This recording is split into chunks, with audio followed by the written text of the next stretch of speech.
What can you tell about Tibet? Well, most of you will just say it's a country, yet people usually fail to pinpoint its location.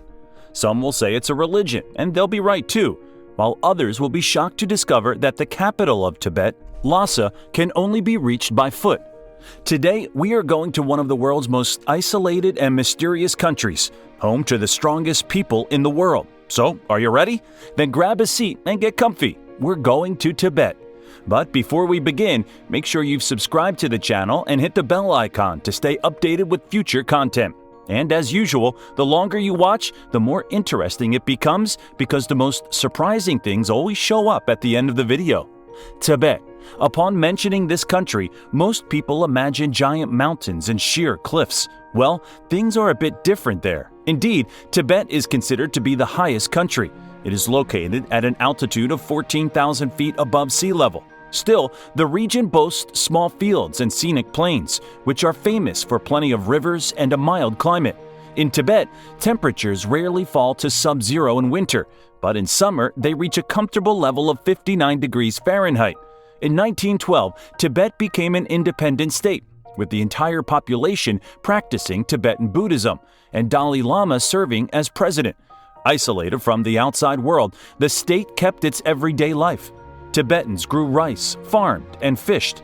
In the 20s, the country set up diplomatic ties with the USSR, though those relations had no success. All that changed in 1951 when Communist China, possessing a strong military background, forcibly imposed its dictatorship in Tibet. The movie 7 Years in Tibet, starring Brad Pitt, describes those events quite well. It's a great movie. I recommend you watch it. Eventually, Tibet lost its independence completely, and Dalai Lama, in fear for his life, fled the country, establishing a so-called government in exile in India. Being more than 600 miles away from their homeland, Tibetan monks continued to formally be the state's top figures. 10 years ago, they officially formalized their political duties. Meanwhile, Dalai Lama only performs religious services, remaining the leader for 500 million people. And what is the capital of Tibet? The official heart of this amazing country is Lhasa. This stunning city is located on a huge mountain, and as of 2020, it is home to 860,000 people. There's no airport or train station. The most devoted Buddhists take the so-called Great Path to get to Lhasa.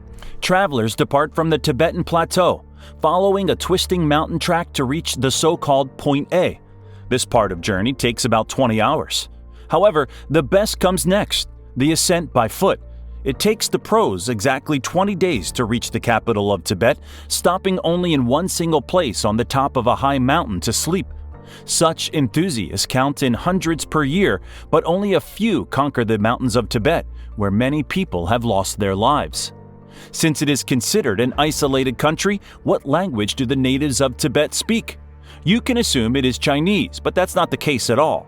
There exists its own Tibetan language, which appeared around the 7th century. However, the different ethnic groups living in the country speak different dialects and often don't understand each other.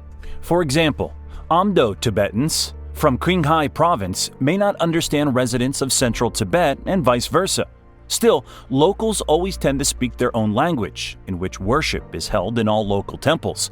By the way, this doesn't refer to monks and Shaolin, since the monastery was founded on the territory of modern China and appeared almost 100 years earlier than the emergence of the Tibetan state. What else do we know about this amazing and mysterious country? Well, for example, polygamy as well as polyandry are allowed. In fact, there are cases when brothers take the same girl as their wife. Such a system protects offspring from poverty should the breadwinner die. A wife wears a horned headdress. The number of horns represents the number of husbands. This practice is mostly common among the countryside population of Tibet, while urban residents prefer a more traditional family model. Nomads still practice polygamy. Wives are completely subordinate to their husbands, but they still lead a rather active lifestyle. Moreover, Tibetans until the 50s did not know their date of birth. In the past, they simply did not record it and used to calculate their age based on the words of their mothers. Still, this is not the most interesting thing.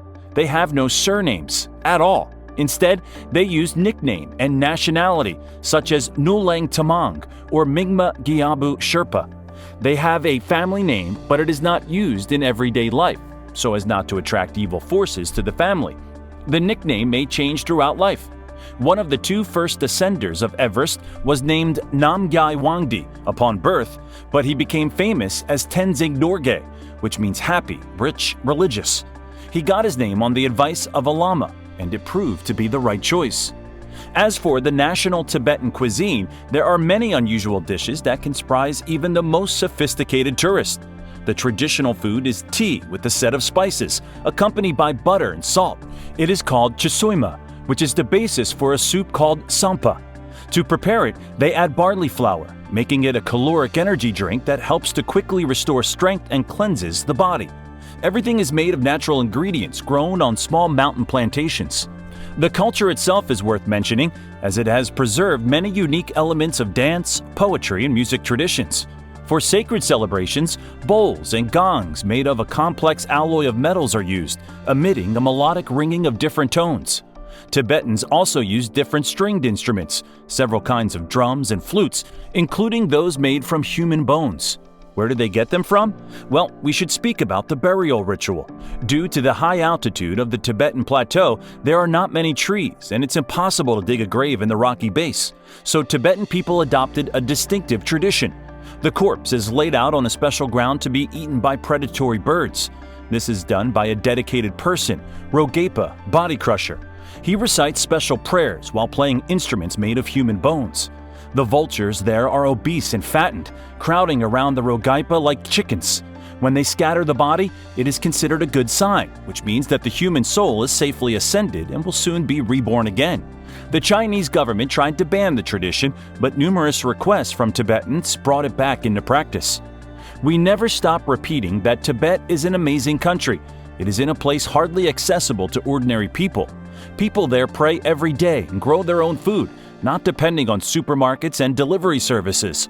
Although traditional Tibet ceased to exist in 1951, the inhabitants loved their country and remained loyal to Lama, who is in exile. Those who could not get used to the new order simply left for Nepal, India, Bhutan, and Norway because of similar climatic conditions.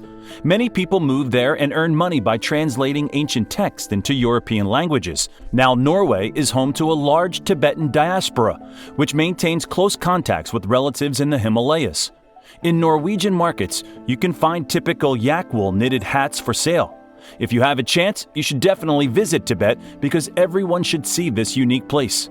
We're curious to hear your opinion about this video in the comments.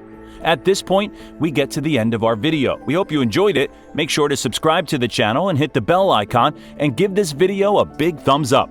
This will only take a split second, but surely pump the YouTube algorithm to bring our videos to the top. See you in the next video.